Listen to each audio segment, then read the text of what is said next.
What's your biggest, oh God, what have I done moment? I've got about 30-something stories lined up for you. Let me know in the comments section below which one is you, because we've all had those moments, right? Here's the first one. This is not a freaking joke or a goddamn game. I ate three boxes of Fiber One bars as my exclusive food due to extreme laziness in the last 2 days, and I cannot even understand how much I am freaking farting. This is beyond insanity, and I'm not even exaggerating. I'm farting at least 2 loud, boisterous farts out of my bum per 1 minute. I've been farting incessantly for the past 18 hours. I want to pass away. It's like I'm inhaling through my mouth and exhaling through my bum. Continuous, loud yelling is destroying my bum. I know this is a bold claim, but if you don't believe it, try it yourself. You're going to regret it as much as I am. This is worse than the time I ate an entire box of sugar-free cookies. Well, I mean, who's supposed to be eating an entire box of something, of anything? He's basically a human bagpipe right now, and the only song it plays is the Symphony of Suffering, and he's the one pressing the play button. Story 2. I was working on a huge addition to a golf course a few summers ago.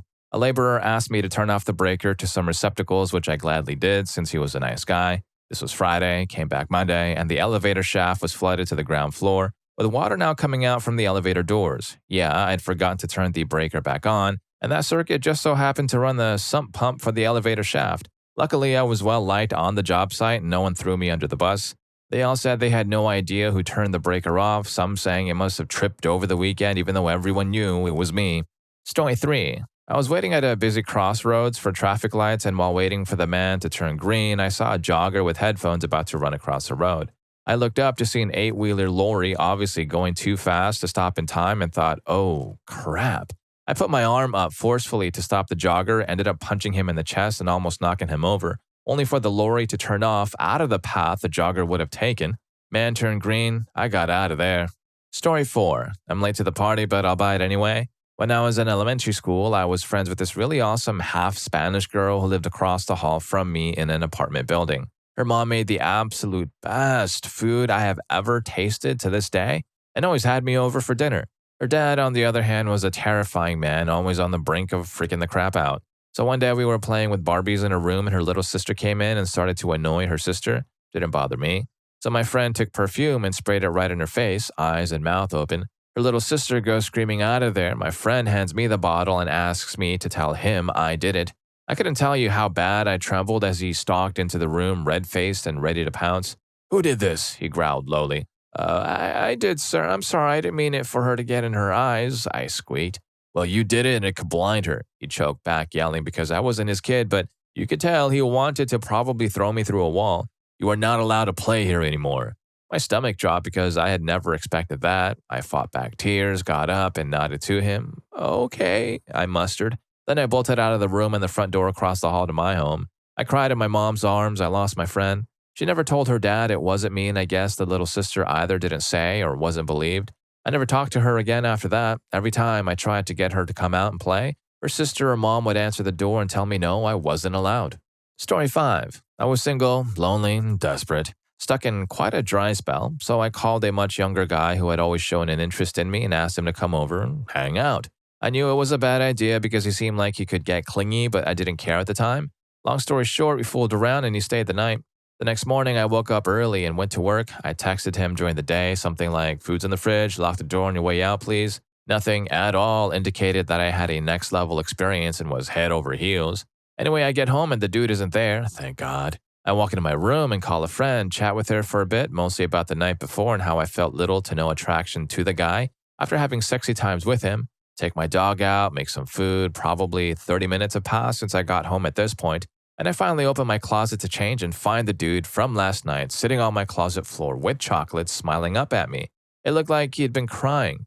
He handed me the chocolates and kissed me on the cheek, walks past me into my bedroom and says, "I know you don't feel it right now, but we have undeniable chemistry." Well, he was right. 10 years later, we're married with 3 kids, and I do not regret a thing.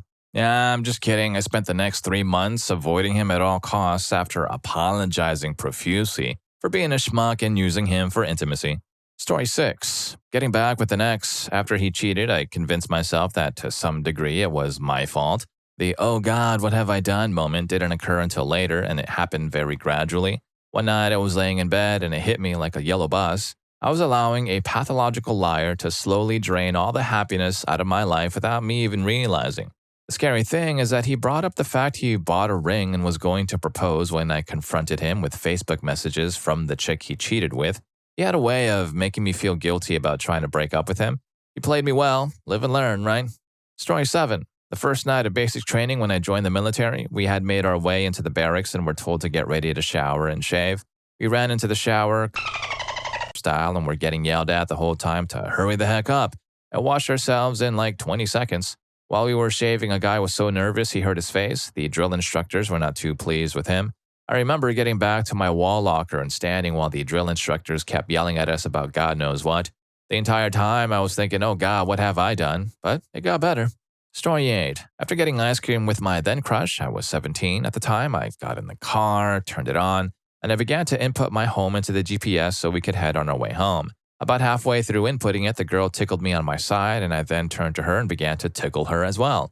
In doing so, I took my foot off the brake and the car began to roll forward as I forgot that I shifted it into drive. Once the car was rolling forward, I instinctually slammed down on the brake, but instead hit the gas. My car then, with foot all the way down on the gas pedal, sped quickly into a car in front of mine, which I then pushed into yet another car, which then rolled into a fourth car. My car ended up totaled and luckily damage was minimal on all of the other cars. After that happened, I couldn't see for about a week simply at the possibilities for all that could have happened. My crush and best friend could have passed away. I could have hit a pedestrian. It's truly amazing that I didn't. I continue to think back to that moment. It still feels like it never happened and reminds me what little human errors can do. Story 9.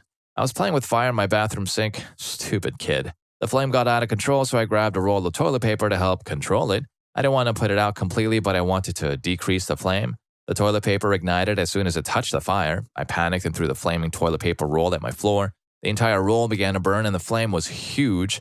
I turned the water on and began tossing the water on the roll. It wasn't doing anything. Now I'm screwed. The tile underneath the fire has morphed and around it is a large brown burn mark. I grabbed a cup from the kitchen and filled it with water, and after a few throws, it was extinguished. I scrubbed the floor and replaced the tile with some leftovers I had before my parents came home.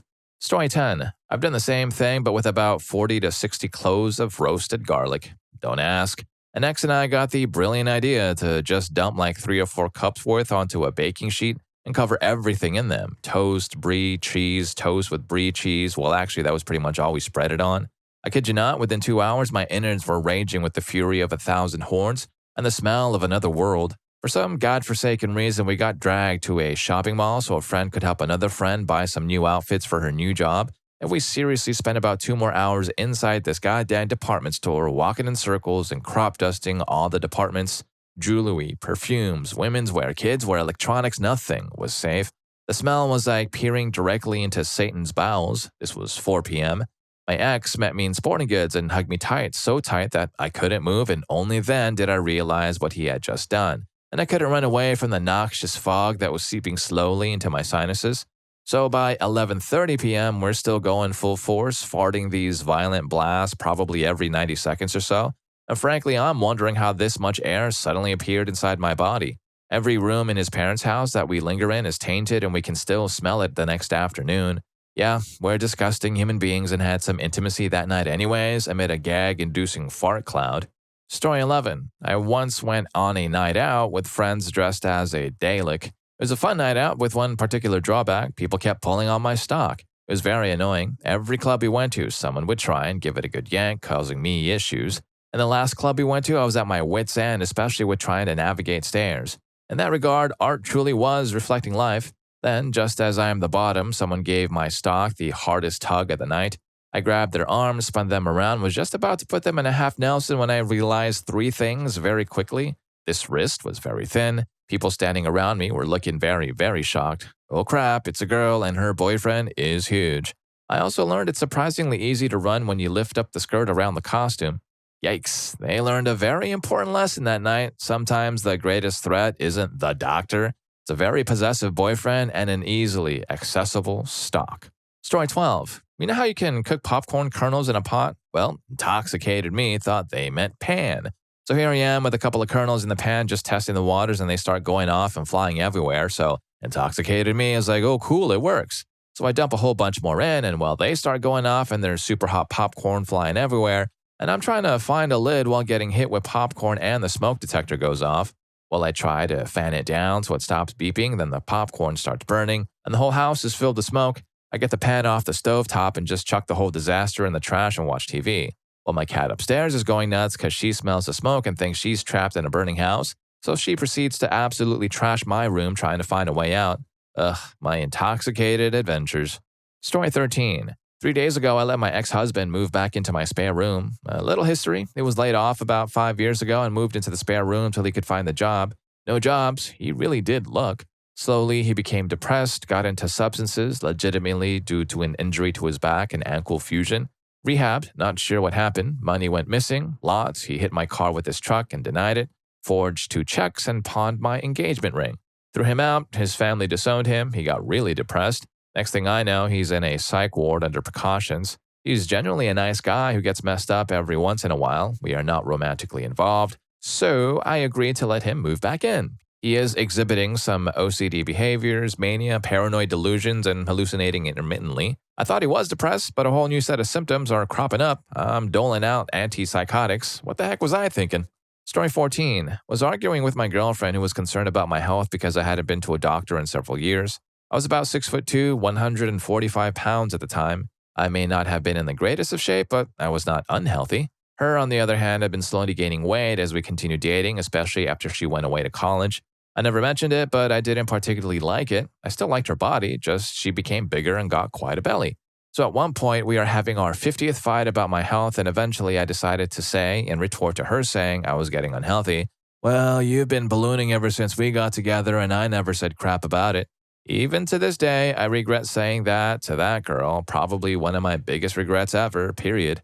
I've never seen a woman cry so much in my entire life, and for the first time, I had seen how deeply insecure she really was. We broke up over a year ago because I couldn't stand the fighting anymore, but to this day, I am freaking ashamed of what I said to her and consider myself a worse person for having said it. Story 15. Try to be nice to my boyfriend's college roommate who was not very good at socializing, especially with the girls. Thought it'd be nice if we took him with us to a casual get-together. Gave him a beer to maybe let loose a little. 2 weeks later, he's drinking like the world's ending tomorrow every night and mixing drinks with medication. Tried to talk to him and get him to stop multiple times. Found out much later on he started doing other substances and then somehow, in his spike state, found the confidence to go after some of my female friends, but went about it in a very creepy manner. Had to run him to the hospital 3 times. After the second, we tried to get someone involved, but that just made him angry at us and only increased his drinking and medication misuse. After the third, we got his parents involved and they took him away to go to rehab. Never saw or heard from him again, but heard from his sister who told us he is doing much better. Story 16. This one time at band camp, during my senior year, I followed the marching band's senior tradition of pulling off amazing pranks on the last day of band camp. To do this, I took a jar of detection powder, silver dust that when wet becomes a purple dye that is almost impossible to get out. We put this powder on several instrument cases, drumsticks, and even the door handles. When we were done, we only used half of what we wanted. We proceeded to go to sleep and wake up the next day to find a few band members freaking out about the purple dye. Their first reaction to it was to wash it off at the bathroom sink, leading to the entire bathroom being a purple mess. As the day went on, some spots of the stuff appeared on the performance hall, so naturally someone came in with a mop. We spent a grand total of over 200 man-hours cleaning up the performance hall and the bathroom with the most powerful commercial cleaning supplies in existence, and a whole palette of magic erasers. To my knowledge, they are the only things that work against the foo-foo powder. When we were done, the floor was actually more clean in some areas than others, leading the floor to have white spots compared to the slightly yellowed floor. The drumsticks actually dissolved a bit from the powder, but were mostly intact. I spent all of my time in the bathroom cleaning it up and thinking to myself, oh my God, the directors are going to end me. But instead, he just made the seniors run some extra drills for about 40 minutes, so I got off easy. The director even laughed about it afterwards. Needless to say, the band didn't go back there next year. For the rest of the year, we kept finding spots of the purple dye all over our equipment saying, "The foo-foo has returned," to which I would reply, "It never left." However, the best part of the whole endeavor was that it was Christmas when I wrapped up the remaining foo-foo powder and gave it to the director along with 2 latex gloves. Story 17. I had this friend. She was always super obsessed with the guys she fooled around with. I mean, she would get in fights with girls who talked to guys that she was obsessed with. We never showed interest back. I was very set in my ways about not sleeping with anyone who slept with my friends. I met this guy I knew she had gotten with a few years ago, friend of another friend. However, I was hammered and wasn't thinking. Don't know how it happened, but the next morning I woke up next to him, had to do a double take, and laid there frozen for 10 minutes, terrified of the outcome.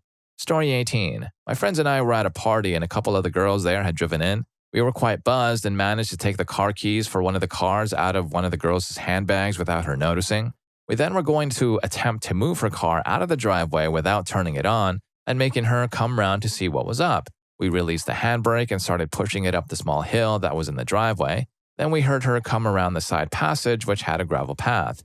We all rushed to hide, but the person sitting in the driver's seat didn't put the handbrake on. It started to roll down when a couple of us came out of hiding and rushed to stop it crashing into another car. Unfortunately, it did and broke the bumper a little bit. The two girls who owned the car were mad, and the other girl who was holding the party, she was awesome, which is why she was there, kept calling us guys schmucks. We did pay the girls for the damage caused, which wasn't much, and we will never take their car keys ever again. Story 19. Pushed a rock off a mountain. Me and a buddy climbed one of the mountains outside the desert Palm Springs. Once we got to the top of that particular hill, there was a large rock near the edge that seemed a little off balance. We fought with it for a while and eventually rolled it over the edge. That's when the "oh crap, what have we done" started. The initial rock slammed into another large rock, breaking it loose, causing a chain reaction of more and more rocks careening down the hillside. It was incredibly loud, and rocks tumbled down as far as the concrete drainage ditches at the bottom of the foothills. This kicked up a huge cloud of dust that began drifting over the city below. Needless to say, I've never climbed down a mountain faster. Story 20. During the summer after high school, I was working in a hotel as a painter. About 2 weeks after I had started working there, we began renovating the top floor rooms, and I was asked to help throw the furniture in there. While doing this, I knocked a 200-pound headboard against a newly painted wall, creating a large hole. I didn't know what to do, so I just left and hoped no one would find it. 2 hours or so later, I was feeling pretty bad about it, and to my knowledge, no one had noticed. So I found some mud that I used to patch up the wall, but while I was leaving the room, my boss saw me and asked what I was doing. I told him I found a hole in the room and decided to patch it up. He gave me the rest of the day off and offered me a full-time position soon afterwards. Story 21. It felt good at the time until I finished and opened my eyes and realized where I was, deep in a male to female transgender, while I was in a relationship with my girlfriend. It started out as a strange curiosity. I watched a few videos and liked it, but then somehow, I can't really remember, it was years ago, I started scrolling through the casual encounters ads on Craigslist for male to female transgendered women. Looking at their photos was exhilarating. Initially, I told myself I wasn't going to do anything, but I found a number, I called, and we talked over the phone for a week or so before I went to her place. She was attractive, a little big, not insanely hot, but I thought she was worth the trip.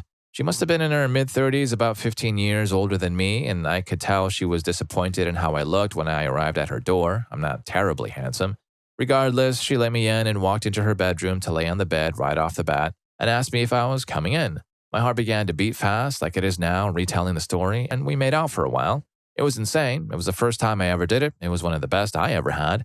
But the aftermath was terrible. I instantly felt horrible. I almost said out loud, "Oh God, what have I done?" I tried to play it cool and left when I told her I'd stay the night. I went home, wretched, not out of disgust in her, but myself, and cried myself to sleep. That was a long time ago. I haven't been with a T-girl since. So yeah, that's my "oh God, what have I done" moment. And if you're enjoying the videos so far, don't forget to hit that subscribe and like button for more videos just like this. Story 22. My father let me drive his BMW to the grocery store when I was still in high school, about 6 months with a license, and I managed to put a perfectly straight 4-foot scratch down the side. I had a really quiet engine, so when I turned the key, I didn't realize that the engine didn't start. I put it in reverse, but since the engine was off, the steering column was locked and I couldn't turn the wheel, so I had to sit there, pumping the brakes, yelling at no one, and just generally freaking out as the car made contact with the neighbor's car and began the stretch. 4 feet of screeching later, I'm out of the car, begging for mercy at the feet of my father, and he looks at this, in my mind at least, horrible scratch down the side of his relatively new car, and he looks at me and says, "It'll buff out." Never have I been so relieved and guilt-ridden in the same exact moment. Story 23. My friend and I were about 13 years old. We had made a cool fort out of sticks, tarps, duct tape, and pine needles for the flooring. Near the end of the construction phase, we decided that our outer perimeter defenses, duct tape, fencing tape from one tree to the next in a circle around our fortress, looked kinda, tacky. So we decided to take them down. All was going well until we decided to burn the duct tape down with a lighter. As I neared the final piece of fencing, my friend turned around and started yelling at me. I rushed around to find that one of us had lit the flooring. Dried out pine needles are extremely flammable. On fire when a piece of molten duct tape dripped onto the ground. Crap, crap, crap. We immediately began stomping out what we could. A third friend started running up and down the hill with buckets of water. It was all hands on deck. We had just put the fire out when my friend's mom pulled into the driveway. She immediately started yelling at us. We managed to put out the fire and she eventually let us off easy. That night, we played some N64 in my friend's room for a while until the dad came home from work. He was a big, militant man, but not the kind of man you'd want knowing about your little fire accident. The rest of the night, we would hear the mom say, "Guess what I caught the boys doing today?" We would all tense up and become stiff as a board. He would ask what, and she would reply with something not about the fire, laugh, and wink at us. The rest of the night. We deserved it, though. The fact that we nearly started a woods fire, looking back, was pretty damn irresponsible. I'm pretty sure that was our last fort ever. Story 24. Not me, but my stepmom. So when she lived in Great Falls, Montana, my stepmom went to the local Target and bought a t-shirt. She went home and tried it on and realized she'd actually grabbed an extra small when she usually wears a medium. So she goes back to Target and picks up a medium and goes to the cashier, which happens to be a little person, like, a So the entire time she's waiting in line, she's trying to refrain from jokes and the likes. But when the cashier asks why she's returning the shirt, she can't help but respond, "Because I realize I'm not a." She claims it was a total accident and that she felt horrible, but that kind of interaction has to be planned. Story 25. Let's call him my nephew. He worked for my business. In fact, he was the second in command. We were on a call one day for quite possibly the biggest opportunity of our lives. A highly successful local businessman was contracting us, but the deadline was extreme. I got to his place to get him for the job, only to find that he was catatonic from substances.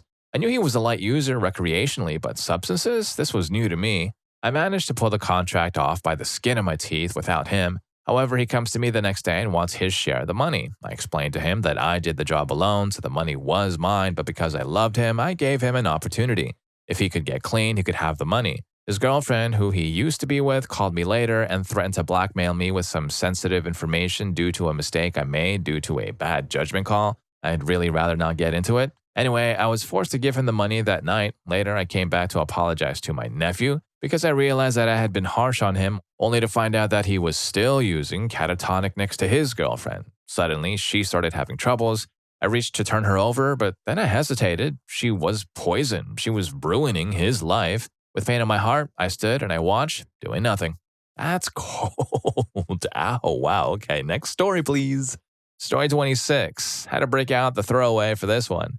I had conversed with the gal from one of our technology vendors a couple of times over the course of a couple of years before going to a massive technology conference in Philly. This vendor was known for their lavish parties, so I decided to actually go to it, and I got the chance to meet the gal that I had been talking to, Angie. She was beautiful and immediately started paying more attention to me than to any of the other guests. We talked, hung out, got pictures taken in the photo booth, had lots of drinks, and just had a fun night. The CEO invited me and a few select customers to go to the bar behind the hotel for some more drinks, and I got the chance to spend even more time with her. We kissed when the night was over, and she had to go up to bed. The next day was the last day of the conference, and she had to fly back to Chicago. I emailed her my personal email, and we chatted nonstop. Fast forward a couple of months, she tells me that she loves me, even though distance would never really let us be together, and I reply in kind. Her ex-boyfriend, who was also her landlord, comes over to collect rent money and catch up, and he sees our conversation.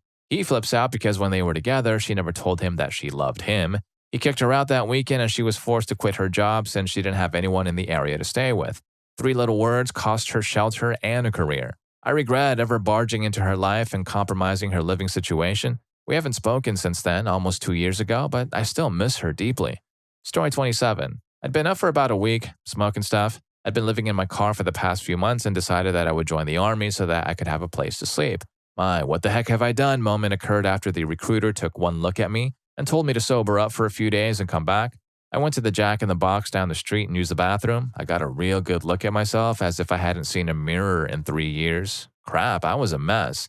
I'm 6 feet tall and usually look pretty damn good at 170, but I had to have been 30 pounds below that. Hair was matted and greasy. I had some smear mud or something on my face and I must have smelled friggin' horrible. I decided to call my parents, who I hadn't talked to in months. They were nice enough to let me detox in their house. I did go back to that recruiter, best thing I ever did for myself. Story 28. A little late, but this just happened, and I'm still a little scared. I go to college, and there's this balcony between the dorms and the stairwell for fire reasons. I was a little intoxicated and chose to whiz off this balcony at around 1:30. I'm on the 11th floor. There's a little wind out, so starting up, some of them came back on the lower floors. I hear, "Seriously, dude, what the heck?" And a person's head poke up from a couple floors down. I get all my crap out of there ASAP and get inside my room after letting my buddies know what went down. I came out and there's a group of 15 big kids demanding my friends tell them who the heck was whizzing off the balcony. They played dumb, thank God, and the kids left. A few more kids on my floor found out it was me after that, and they have kind of big mouths, so I'm still a little worried, and that would suck. Story 29. I'm a little late to the party, but I very nearly ended my best friend's little brother. I was 16, he was probably 12, and he had been asking me if he could hold on to my spoiler and skateboard behind my car all day long. It was the last day of summer vacation, and we were hanging out as usual. It was sunny and warm. Eventually, my girl suggested we go back to my house and fooled around, since we were in a distant relationship and it would be the last chance for a while. We said our goodbyes and went to leave when Jay grabbed onto my spoiler as I pulled away. I noticed and I decided to humor him. We drove through the neighborhood, and being dumb and young, I got up to about 15 miles per hour when suddenly my girlfriend gasped. I looked backwards and saw Jay on the ground, contorted and completely still. "It's okay, he's joking," I said to my girl. She said, "You didn't see him fall."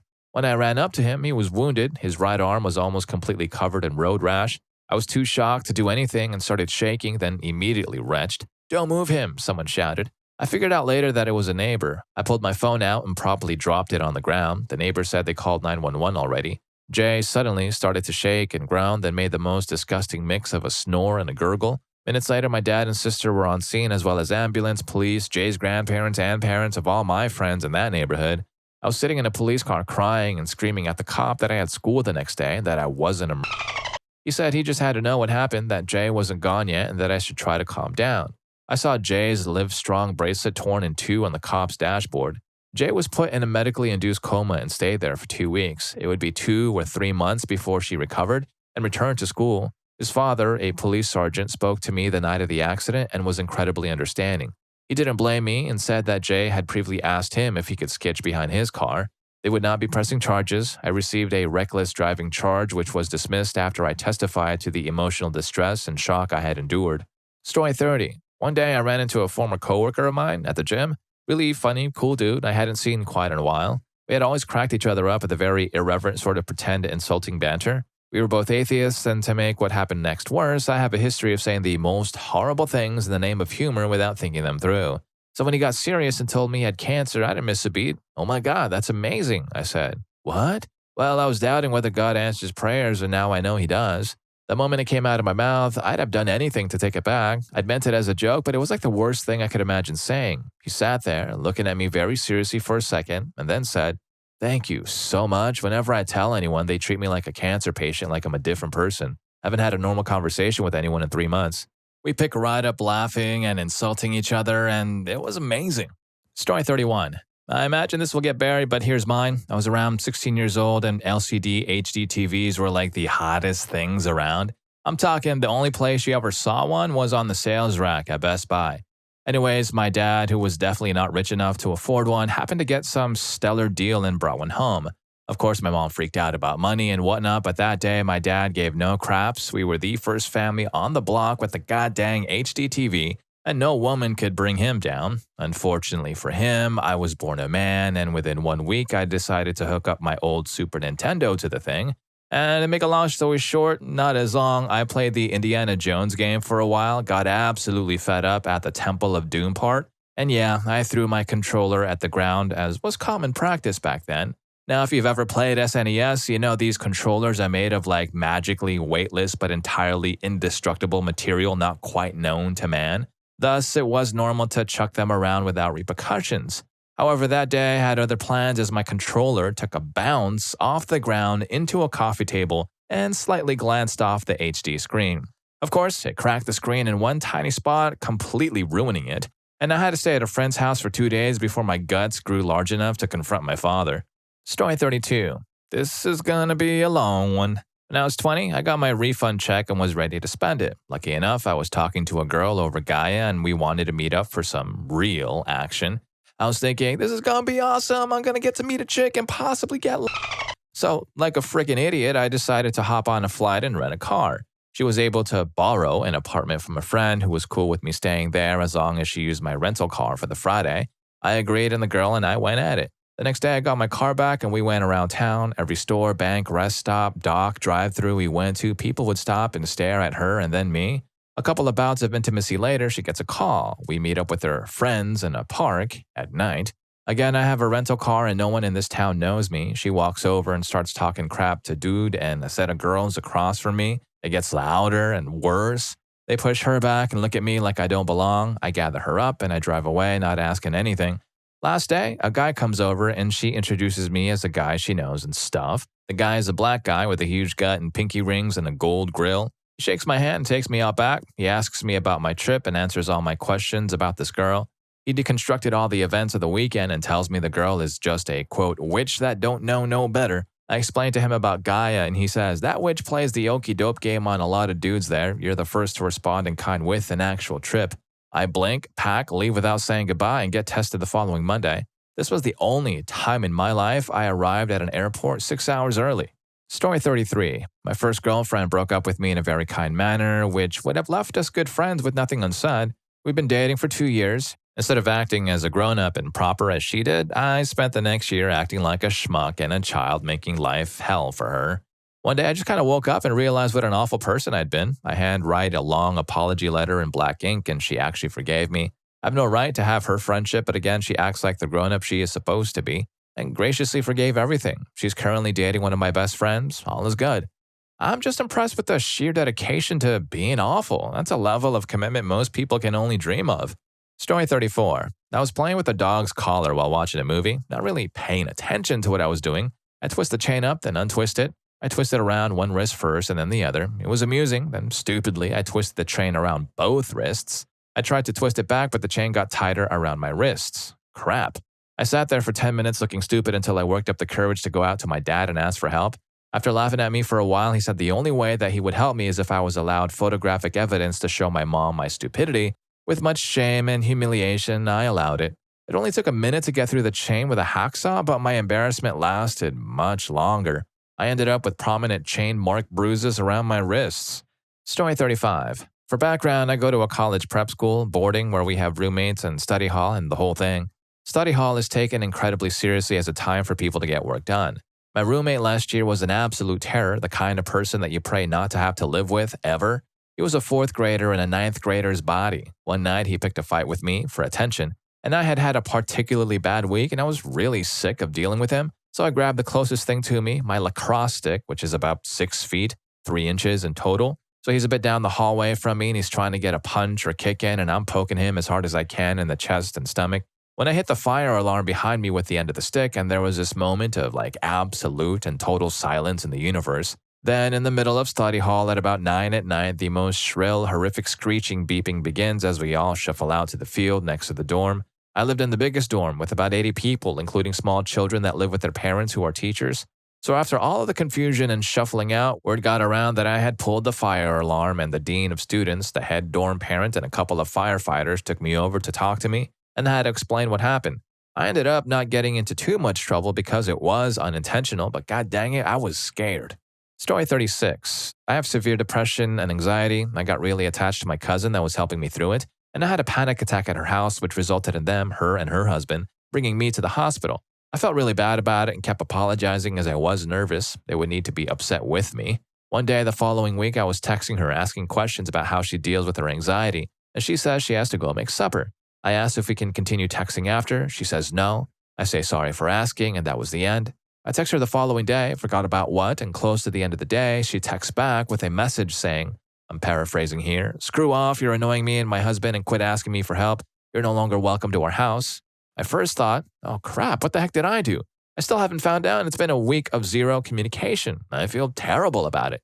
And if you learn a thing or two from these persons' horror stories, good for us. If you like these stories, here's more for you because YouTube thinks you're going to love this. I know I will. I'll catch you in that video. Thanks for watching.